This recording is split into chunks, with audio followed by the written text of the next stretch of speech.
Hello, everyone, and welcome to Your Health in Your Hands. I'm Dr. David Ajibade with the Brain and Body Foundation, and we are going to be talking about autism today. And you may wonder, what's the big deal about autism? Well, for one, we started the foundation, our first patients were actually children who had very, very severe forms of autism, and we found out that we could make a difference there. And then, of course, that kind of grew from autism to Down syndrome to other brain disorders, and then to sickle cell disease, to strokes, and on and on and on and on it went. But the core of who we are and what we've been doing has always been autism. Who was it? I believe it was Winston Churchill that first of all said that, he said Russia to him was like a mystery enveloped in an enigma, wrapped up in a riddle, and he just could not understand Russia. Well, I feel the same way about autism. Autism is like this complete riddle. Just when you think you've gotten the handle of it from one angle, you get another patient that has the same symptoms, the same problems, and does not respond to the treatment that worked for the first one. So we're constantly learning, we're constantly trying to innovate and to change and to improve so that we can at least help as many people as possible.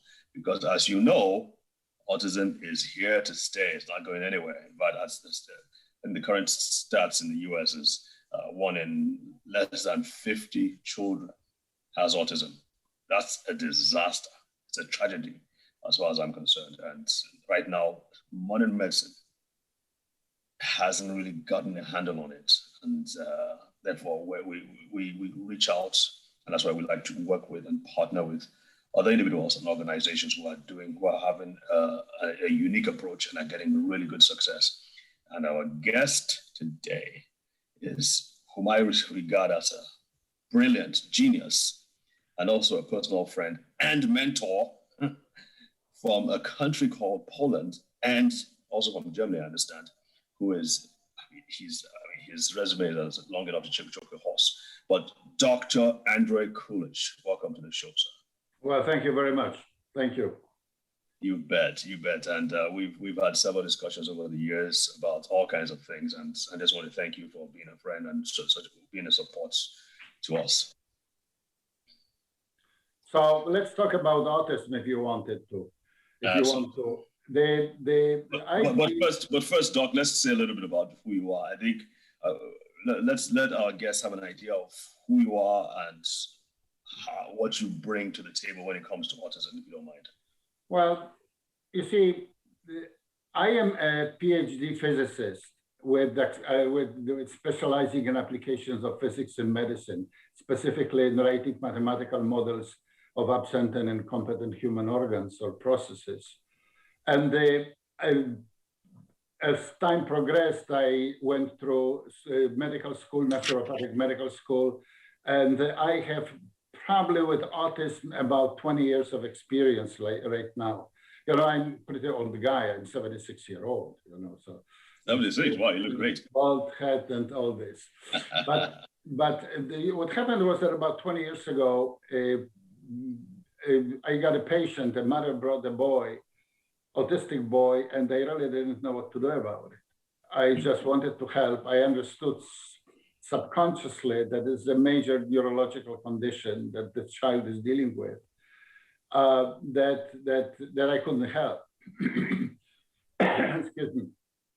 And what happens is that his mother was so persistent, right here from San Antonio, actually, San Antonio, Texas, that I felt compelled to dive, so to speak, into the field.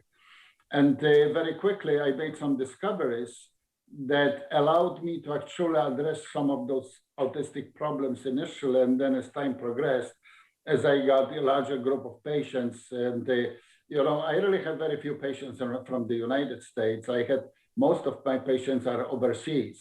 I mean, including Ethiopia, you know, and South Korea and Australia, European Union, of course, and some others.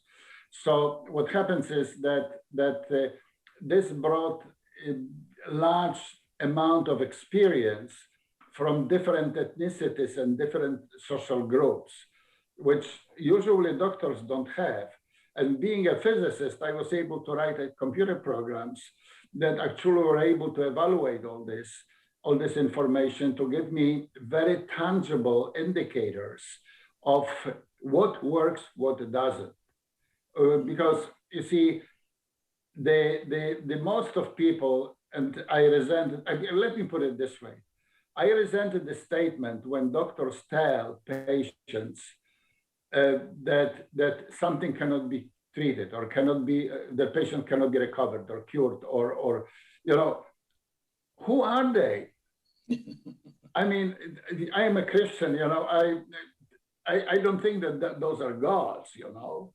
So what happens is that getting back to what I told you, that having this large amount of information, large amount of data, and writing it at a special database that was evaluating it and things of that sort, I came to very, very specific conclusions upon which I built my recovery program for autistic children that actually are doing very well. And it's, you know, let me put it this way, over 60%, close to 70% of children that were in my program, within probably about a year and a half, they were going to normal schools or they were joining a group of peers without limitations. You see, because there is no definition. Yeah, and you interrupt me anytime you feel like I'm a talkative guy, you know, so just there's no definition of normalcy. And in fact, I kind of resent this statement of normal child, because you see, when it comes to it, Einstein couldn't tie her shoelaces, you know? So what happens is, should it not be that he had his cousin with him all the time, he would probably lose his shoes. So we cannot tell what's normal, what's not. We can definitely tell who is talented or what's the talent. And I can tell you that I see it continuously, repeatedly, that autistic children are super talented very often. Right. That there is this element of intellect that makes up for those neurological deficiencies. And right. This is phenomenal. I mean, this is absolutely phenomenal. I had a situation in, let me think, in France or in Sweden, I don't remember, that 14-year-old boy has been admitted to university to the Department of Architecture because he had such wonderful tridimensional imagination, you know. And this was a child with autism, an individual with autism? That's an autistic child, right. Was he treated? Yeah. Under your care? That is correct, yes. Wow. Yeah. So those are what are the things, and we see them also in Nigeria, but like we were discussing offline before we started the show, many of these kids are so, the other comorbidities, shall we say, like aggression, hyperactivity, inability to speak. It's worse in Africa, by the way, than it is in, let's say, the US. Yeah. Most kids with autism cannot speak. Let me address this, what you've said. Okay. Yes, you are right. Those are very substantial problems of autistic children, but actually, you see, when you restore okay, maybe I should put it this way. There is a common element to autistic children, all of them that I've seen. All of them have gastrointestinal problems, and all of them are dehydrated. Really? So having children with gastrointestinal problems, you have a child that is malnourished, or sometimes even is starving because gut doesn't work properly, doesn't digest, doesn't absorb nutrients. And when you have dehydrated child, then you have situation where neurology simply doesn't work very well because you really need good hydration to it. Right. The part of it is, I blame parents for some of it, because when I talk to parents, sometimes at the beginning particularly, they tell me, well, my little Johnny doesn't want to drink anything else but Coca-Cola. See, this is not a Johnny's problem, this is parents' problem. If I want to be a friend to my child. No, you're not supposed to be a friend. You're supposed to be a parent. Right. You know, parenting is a job. So once you restore gastrointestinal tract, really, then you will see changes in behavior of autistic child. But when it comes, you see, a lot of people says that autistic children are misbehaving. Well, this is not quite true. They just behave like autistic children that want to communicate, because there is this element of intellect coming that is basically developing in a child, autistic or otherwise, and child needs form of communication. Child needs to communicate.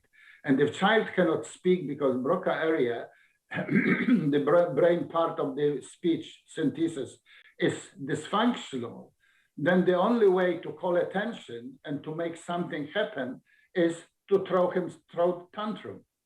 You know, and so this is so important to teach children to communicate. It doesn't matter if it's a sign language or pictures or whatever else it is. If they cannot speak, which can come much later, then once they start communicating, the bad behavior goes away right away. So we're going to need to take a short break at this point. And then when we get back, sorry to interrupt, but when we get back, I really would like us to go through your process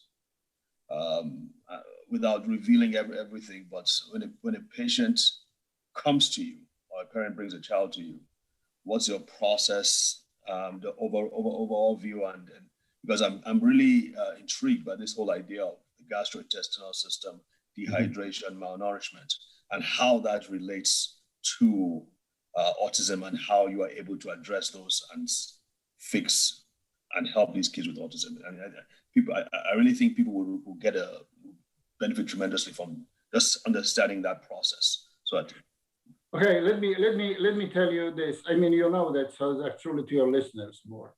The gut or gastrointestinal tract is the second most neurological system of the brain. And there is a very strong connection, neurological, hardwired connection, so to speak, between gut and brain. So if the gastrointestinal tract is not working, this is not that it doesn't digest or doesn't absorb or doesn't defecate or remove the waste. Also, neurological part doesn't work. Take a look at it. A lot of children are constipated. This is not a problem. I mean, it may be partially a problem of food, but it's definitely a neurological problem because peristaltis doesn't work. And the peristaltis, you know, if the peristaltis doesn't work, there is no movement of those fecal masses out. So you see that there is a lot of moving parts to this whole system. So when I'm talking about restoration of gastrointestinal tract, I'm not talking only about digestion and absorption. I'm talking about the whole thing, so to speak, including neurology, including possible parasites, including some other dysfunctions that we don't know at the beginning, you know. So as the process progresses, then a lot of those things are coming to the surface. And I can assure you, I've seen it every time, or almost every time, that the child that gets better with the gastrointestinal tract starts behaving better, starts becoming huggable. You know, when parents hug together, they usually try to squeeze themselves in the middle. So there is a completely different situation. So that's the gastrointestinal tract. And then you will find out, you will find out that parents will call you and tell you, you know, he's behaving differently. Actually, he likes us. You know? So it's relatively simple. And after the gut is restored, which takes about, let me put it this way, restoration of the function does not mean that gut is completely healed. It doesn't. But the restoration of the function allows me to start providing neurological formulations to start restoring those neurological profiles in the child. And then this combined with the fact that I demand from parents weekly reports, I have it on the cloud, that they do weekly reports on progress, then you can see changes numerically, represented changes that I can tell what is happening. Why is it happening? Probably, oh, we had a Christmas and child declined. Well, well, he ate a lot of cookies and a lot of stuff and a lot of sugar. And okay, but keep him away from it. The same applies to the parental, to the family relations. If there is no, if family is not living, is not close together, living, caring, being kind to each other, then child is not going to progress. One loud argument in a family can set back child for about a month or two. So it's Doc, a lot. Yeah, Doc, yes, you're throwing so much information at once, and we got to digest this. Now, you just threw a bomb just now. If there's an argument, tell you what, let's take a quick break now, and then I'm going to need you to explain that, Doc. So we'll be right back, folks. Give us a minute.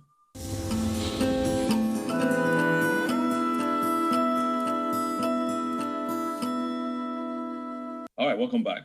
I'm here with Dr. Andrew Coolish. We are talking about autism. And Doc, explain how an argument between parents can worsen a child's autistic situation. Please. Okay, the autistic children generally and autistic children specifically are very intuitive. And they use this ability of intuition in autistic children is really like extra sense in a way. Remember, they are not neurologically normal. So at any time there is a sense of insecurity or danger, which arguments usually bring, can set the child back. So it is very important to keep environment in a family that is caring, loving, close together, warm, because child feels very well in it, feels very secure. The security is a very important element in it, the sense of security.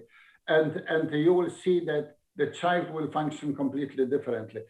Incidentally, you are going to see it at home when grandparents are coming or some friends are coming that have not seen the child for a long time.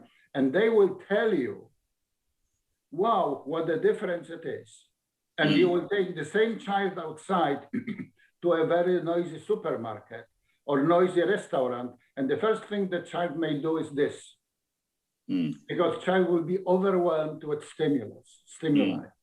So the whole idea is to let the child develop, And when I say that children are getting back to the environment where to meeting group or getting into the group of peers without limitations, I'm not talking about calendar peers, so to speak, because if child has been delayed, say 2 years or 3 years, child is going to come to the group, and child is say 10-year-old, they will come to the group of about 7-year-olds because intellectual development will be of the 7 years. But eventually, child is going to catch up. So I'm not really. For me, is to set the child on the track of the recovery, and once it's done, it will work. Fantastic. Okay, so let's rewind. A parent comes to you with a 4-year-old child. Child was acting normally and developing normally till about 2.5, 3 years of age, and all of a sudden, sometimes they use the term, the child just disappears before our very eyes. We don't. It's like he's still there looking at us, but he's not behaving like Johnny was behaving before. Tell us through your thinking process. We see, I represent a point of view. I mean, I try to be very economically sound doctor. So what happens is that when parents are coming to me, they always, before they come, they do a special questionnaire that shows me condition of a child. So once they are coming to me, I already know most of it. So I don't spend time with them asking questions and asking. I'm already prepared. It's very important to me to be prepared for patient's visit. And at that time, we are making a decision what to do about it. Incidentally, you mentioned 4-year-old child as an example. Children between about 3.5 and 5-year-old are perfect for treatment because they still develop very dynamically. And it's very easy to correct all those development deficiencies. The older the child gets, the more difficult it is. But the point is that I respect parents' time and I respect parents' financial situation. So I try to be as effective as I can, and having numerical representation of the process is very, very important to me. I would be happy to share it with you. Oh, I appreciate that. Thank you so much, Doc. So they come to you, they've already filled out the forms, you have an idea of what's going on. What's the next step? Well, the next step is that I'm telling them what I think needs to be done, how long it is going to take, because I have enough of experience to tell how long it may take. And I always tell them the very important statement. Remember, helping autistic child is like watching grass grow. You know, it's a slow process, and you have to be very patient.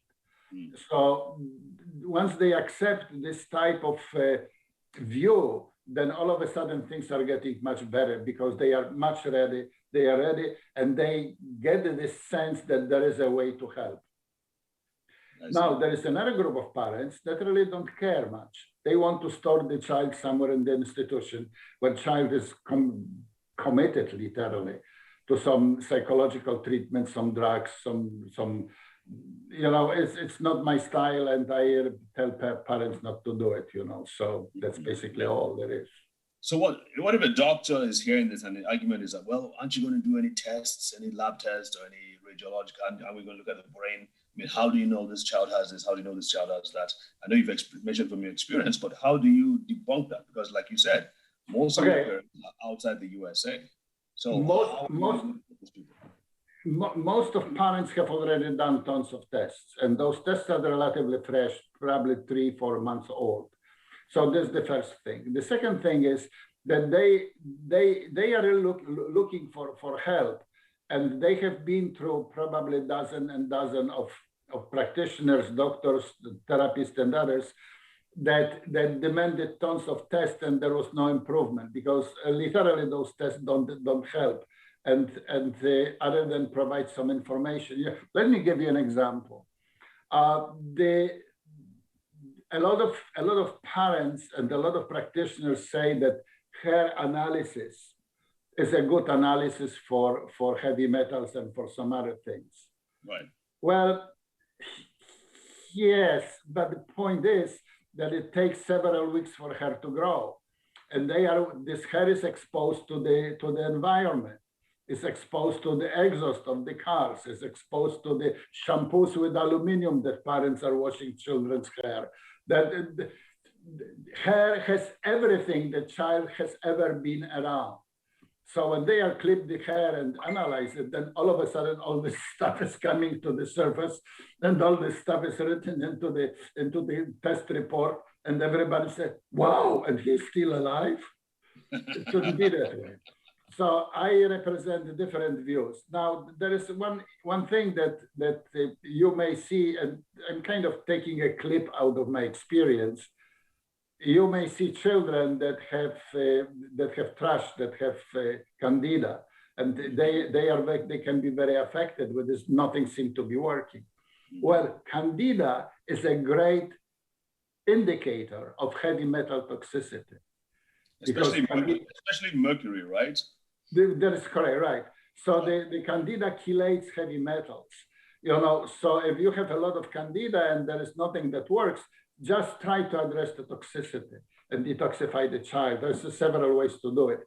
But what happens is that, once again, folks, autism is a very multidimensional element, and you need somebody that is a good guide to guide you through it and help you.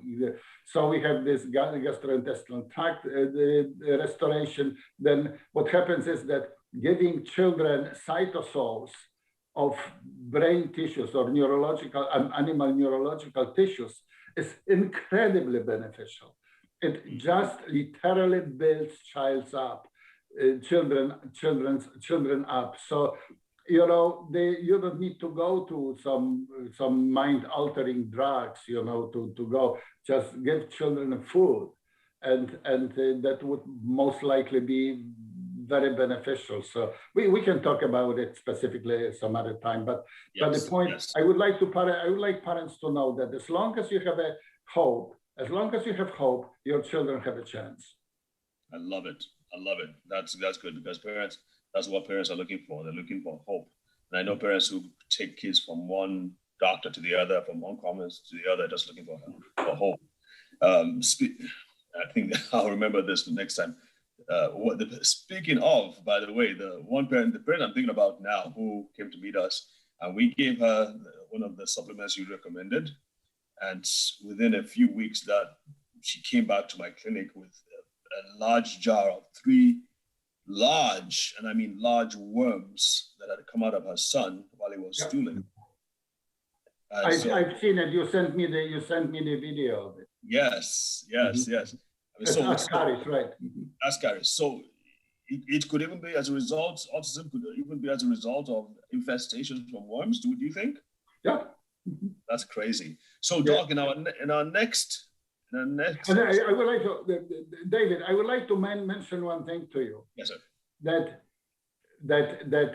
infections, this kind of infections, is not specific to the country or a country, because we have massive parasite infections here in the United States. There is a lot of parasite infections in England and in Germany, from my experience. So when people are talking about third world countries, which is, they have never traveled, I guess, outside of their country. So they say, well, trust me, parasites are everywhere. It's a part of our ecology, and the whole idea is to basically live life that is free of them. Maintain clean hands, maintain some basic cleanliness that probably would do well. So, folks, thank you for joining us today. Dr. Coolish will be back next week to give us more detail and more insights into how he at the college.